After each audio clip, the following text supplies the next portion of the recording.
Fine. Oh, yes. Aha. Okay, is everybody cool?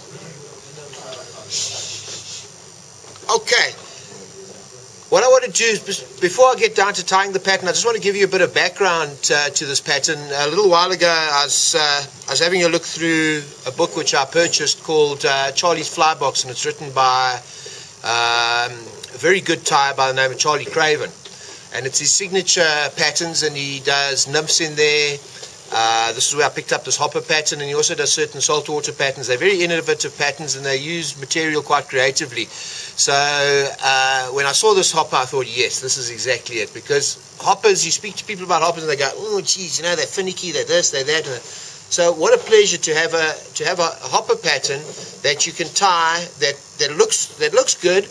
And you can tie it in under 10 minutes. I started tying it. The first one took me about 15 minutes, and by the time I got to the fourth one, I was down to about 7 minutes. It uses only 3 materials, and it comes out looking really nice. And there's one or two innovative techniques that are used in this one, and I think you could probably carry forward to some of your other patterns. So this one here is called the Charlie Big Boy Hopper. I'm going to be tying it on a size 8. I'm using a 3761 TMC hook. It's a sprout bend with a extra, well, it's not an extra long shank, but it's probably about a shank and a bit. And it makes it easier to tie. You can tie them down to about a size 12 on this one. And the materials that we're going to be using, it's 2 millimeter foam. The round rubber legs, and a bit of deer hair. So what we're going to be doing first and foremost is this section over here. Okay, this is going to make up the body. Okay, you need about 2 inches. Don't try to be too snoop on the material, else you're not going to have enough to hold on to, and then it's going to turn out too short. So give yourself about 2 inches on this one. And what you do is you take the hook and you pop it in about 3/4 of an inch. Put your hands down a little below. Yeah, hang on, like there. Okay, you pop it in about 3/4 of an inch. Okay, so there must be enough room for it to curve around and come out the back of the hook. So give yourself about 3/4 of an inch to an inch, and make sure you put it through the middle. Okay, and pop it all the way across. Push it a little way up the shank there, and now we can stick it into the vise. Okay, so it looks like that. Tie it up there, and then just push this back out of the way. Okay, and you'll see if I turn it around, there's plenty of room here to work with. Okay, start the thread at the front of the hook.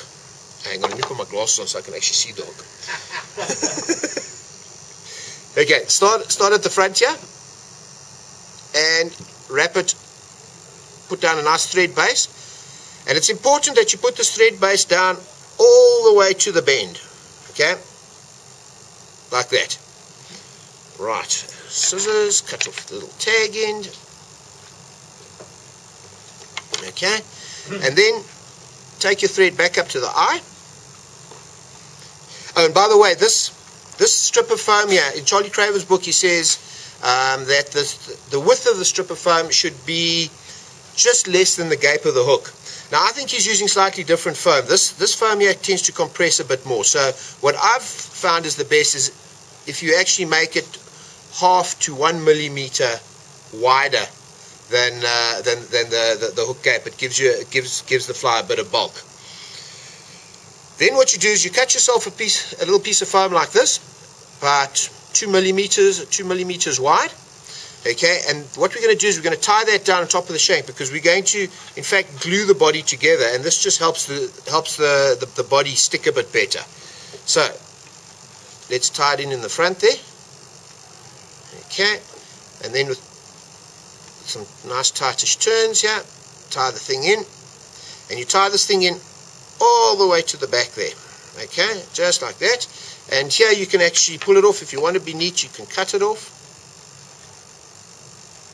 Okay, like that, and then just go back up around it again. Just tie it down nicely. Okay. And then take the thread right to the back again. Now what we want to do is we actually want to start creating the body. So we take the long section of the foam and we bring it to the fore like this. Okay? And we pull here where the hook is inserted through the foam, we pull the foam up right up against the back. And this is why we want the bend, the thread and the foam tied right up to the bend, because you can already see here that it's raising the back of the foam here, and that's important. If it's not raising up at the back here, then you haven't tied it far enough back. And this is crucial to get the little body shape at a later stage. So now what you do is you pull it. Don't pull it too hard, because this foam can actually tears pretty easily. And just stick your thumb underneath there, and with your scissors, just mark where the eye is. Okay, move it out of the way, and stick your scissors through here and make a hole in the foam. Do it both sides. Okay, make sure once again that you've got it fairly nicely in the middle here. Okay, and now what you do is you just push the eye of the hook through the foam. Okay, be reasonably gentle with it, because as I said, this foam has a knack of tearing. Okay, so now we've got it like this, and you can see you've got it. It's got this nice curved shape to it. Now what we do is we take a little bit of super glue. Where's the super glue? I'm using the Patek Super Gel. I like using it. I find you can control it better because it doesn't flow all over the place. And what you do now is you stick some super glue on here. Let's get it to come out here. There we go. And you put a small amount of it. Don't stick too much on it, or else it's going to come flying out the sides here. Stick it a bit up the back. Stick it down the sides. Okay.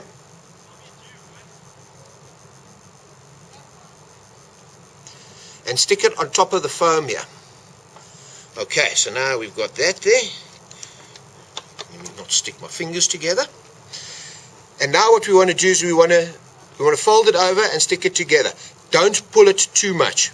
Stick your thumb underneath here like this and just gently bend it over like that. Okay. Okay, and at the same time try to get all the edges to meet up quite nicely, and stick it so that when it's stuck down, it's sticking up at the back like that.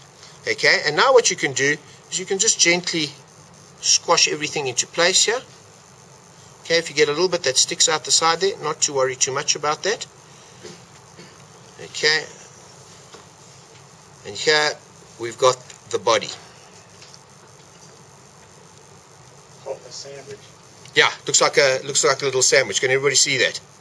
Okay, and in the front over here, it hasn't torn. It's still nice, and the body is now ready for further processing.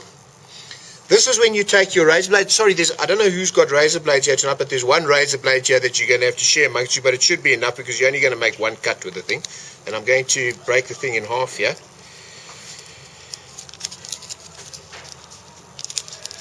Okay, and I'm going to take my blade. Okay, and I'm going to put it here. But now, what we want to do before we cut this off, we want to start creating the segments here. So, what I do is I take it and I give it one turn. Very important about this fly is that you don't use an abundance of turns of thread, or else it's going to become too bulky. Okay, so at most you want two turns to create a segment. What we're looking for here is to actually create, with the head, we're looking to create here, we create 3 segments. So all in all with the head, you'll have the head and then 3 segments here. So I've put it over here, and you just keep it nice and straight. Pull it in. Okay, give it another turn. Okay, so now you've got the back of the first segment. Now to bring it through to the next one, because it's not open here, you're going to have to bring it across the top of the foam. So in a light turn, you bring it across the foam like that, and you bring it back here. So now I've got one turn here, and this is what's going to create my segment. So I pull it down, Give it one more turn. Don't pull it too tight. The thing is as well, with this type of foam, as soon as you start tying it up and you start compressing it, you lose buoyancy. And the last thing you want to do is sit there and tie 6 or 10 of these hoppers and they all look amazing, and you plop them in the water and they all sink like the Titanic. So, we've got a segment here. Now we repeat the process again. Take it across the top of the foam in a light turn. Bring it over like that. Pull it down tight. Give it one more turn. Now you've got 2 segments. Try keep them as even as possible. It's not 100% easy to do this, but do your best. Okay? So I'm going to repeat it for the last time here now. And I'm going to pull it in tight. And I'm going to give it another one. So right, what we have here then is our hopper body. Okay, here's the head, there's the 3 segments, here's the tail. And this is where I'm going to use my razor blade. I'm going to take my razor blade, can everybody see it there? And I'm going to cut it straight off the back there. Okay? And there's the back of my fly. So this section here I can now discard, or you can do something with it, whatever you want. Now what I'm going to do is I'm going to take the razor blade once again. I was discussing it with Herman reckons, you know what, maybe you don't even want to cut and shape the head a little bit, okay, but I'm going to tie it like it's tied in the book, but it might be nicer to have a slightly broader head here. It might just give it a slightly better profile. So you cut it once there. Make sure you don't cut through the foam, through the thread,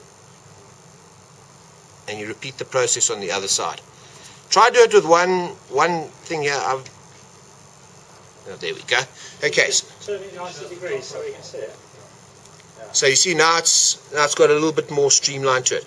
Then what you do is you take your scissors. Now I don't want to turn the vise here, and you just snip the back.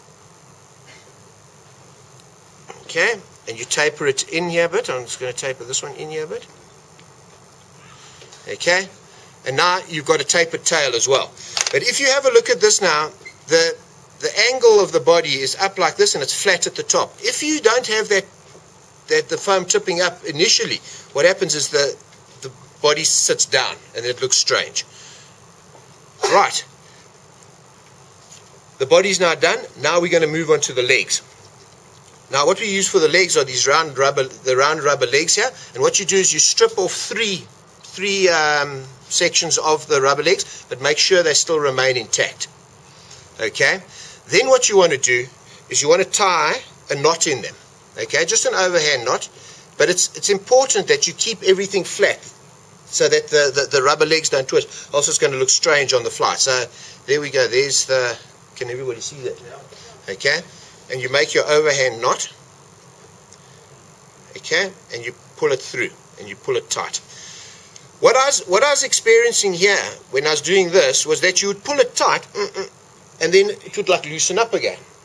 Or what would happen, it would look tight, you tie it in, and the next thing, the knot comes under. Oh God, so now you've got to take all the legs out and you've got to do it again. So what I found to be the best is I give it a bit of tension like that, so it creates a knot like that. And that's not going to come apart.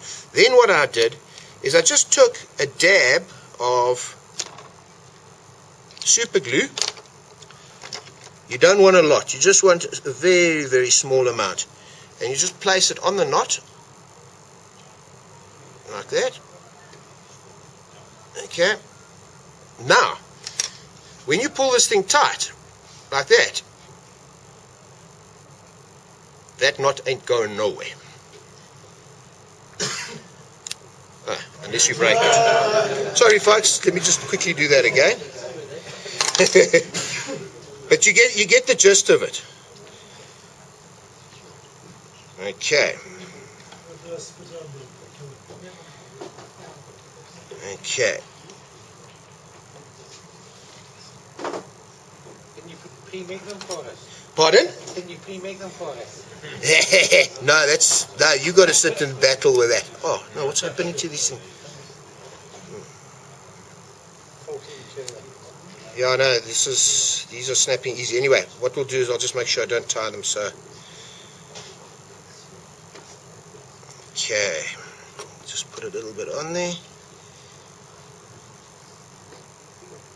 Okay. Okay, and we'll leave it like that. Right. And give yourself, once again, give yourself room to work with. So cut them pretty large. Okay, so there's one down. And we tie another one here quickly.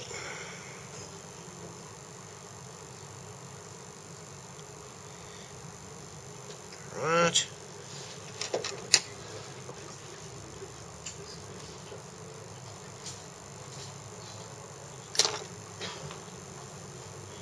Okay. Right, we now have the legs.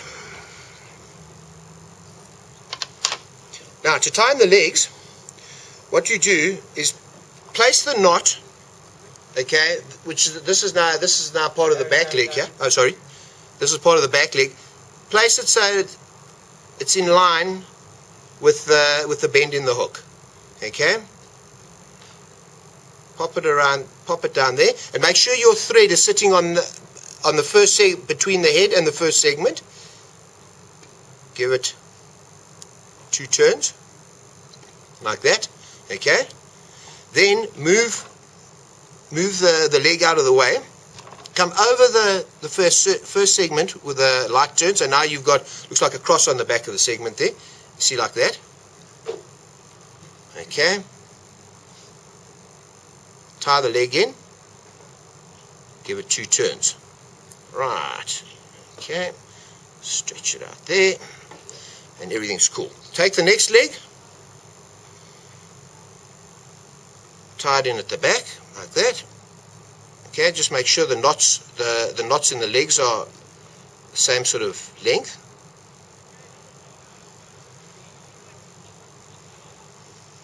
Make sure it's nice and straight and parallel.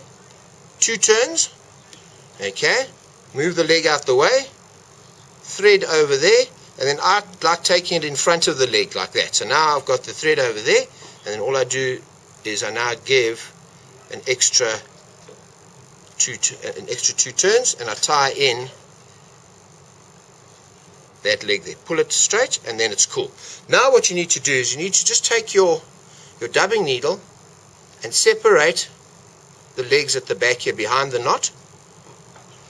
Okay, like that. Okay, and cut away the top one. Just be careful you don't cut them all off. Okay, and you cut away the bottom one. Then you repeat it on this leg over here. Let me just cut away that knot over there. So you got thick and a thin one. You got thick, thin. Yeah, so you've got the 3 over here. Yeah. Look here, you can see over here that the rubber has separated. It's not tragic, okay? It happens, and it's not going to make any difference to the fishability of the fly. So what I've done is I've now separated the rubber there, and once again I'm going to take my scissors and I'm going to cut them off.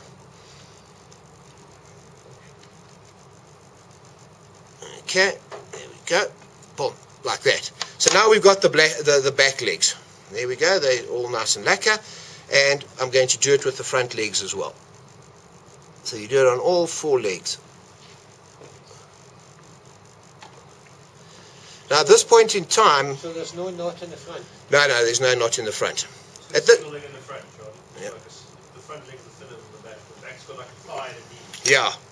You see, now at this point in time, if you want to make this thing really have a lot of movement, you can leave all those legs there. It'll create a nice amount of movement. But the pattern calls for us to cut away, once again, the sections, top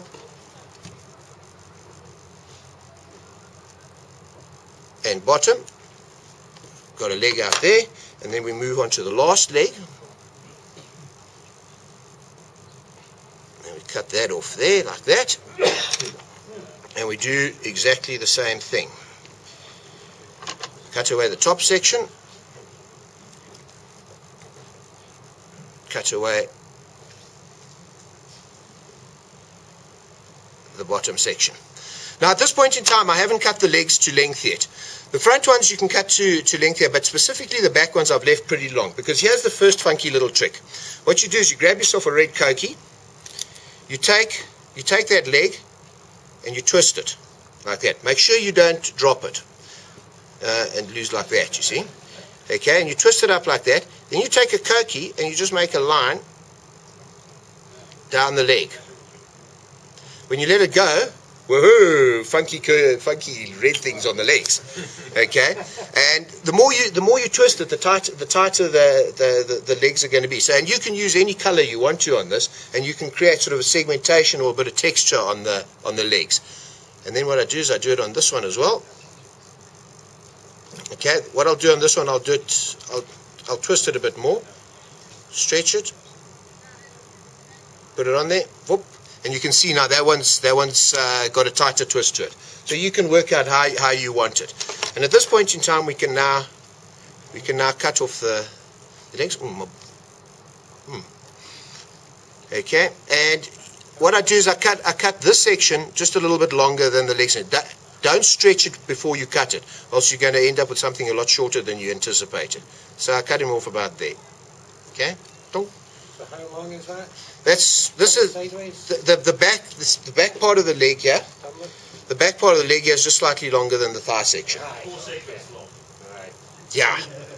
Okay, and then I'll repeat this over here. Another nice thing is if you leave them over long, you can trim them on the water if they're too long. Right? Oh, absolutely, yeah. And sorry, just one comment is that the legs look a little strange because they tend to stand out more proud from the legs than you expect in a real grasshopper.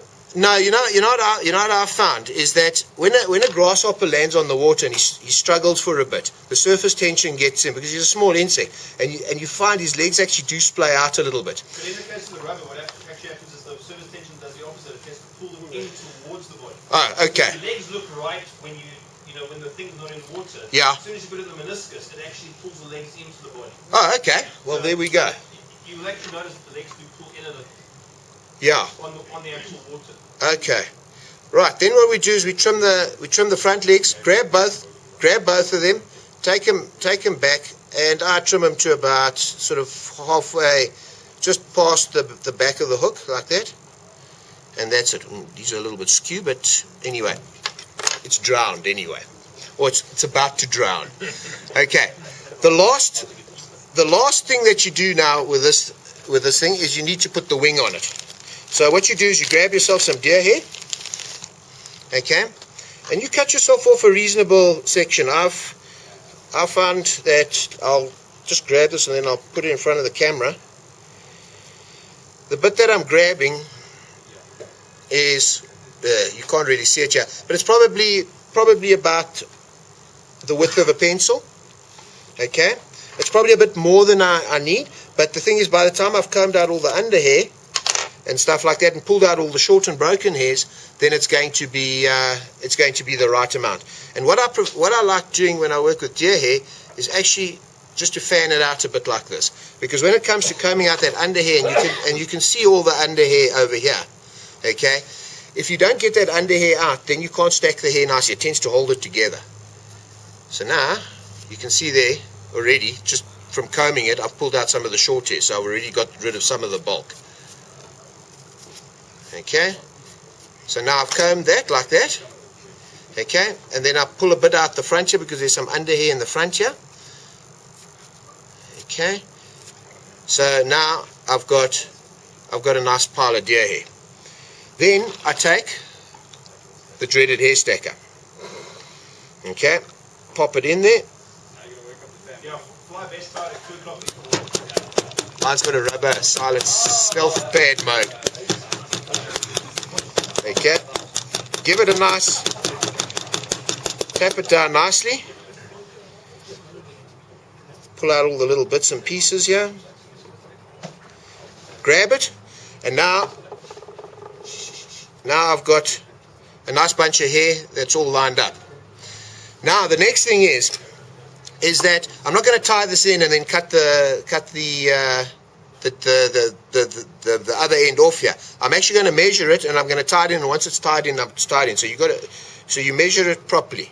So you want it, the whole thing to be about that size. Okay? And you want it, so you just measure it again, just make sure you have the right length there, to about there. So you want the whole section of hair to be about that long. So I grab it like that, I grab my scissors, and I cut it off. Now, you can see I've cut it off in a straight line. I grab that with my fingers like that, and I place the thing on top of the fly like that. Voila. Take that, one turn, and now it flares out. But don't worry about trapping some of the other little fibers as they point backwards. Doesn't really matter. Okay? And I tie that in, and I give it like 3 turns. And now it's got a lacquer wing on the back of it. Okay, so this here enhances the shape of the head, and it puts a wing on it, and the deer hair provides buoyancy. At this point in time, all I need to do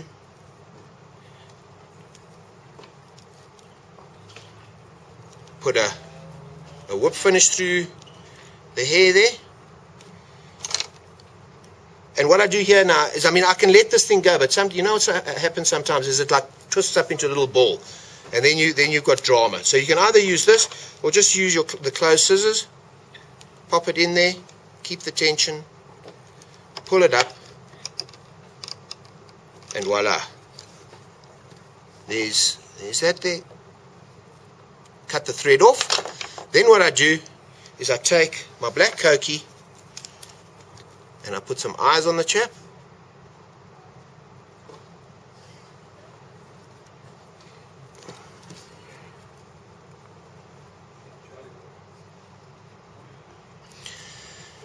And there we go. We have 1 times Charlie's big boy hopper. Voila. That's it. Any questions, quickie? Right. Okay, Herman, when you organize the materials? I'll be with you. So what do you think of that little hopper? Nice one. Nice one. And you check it didn't even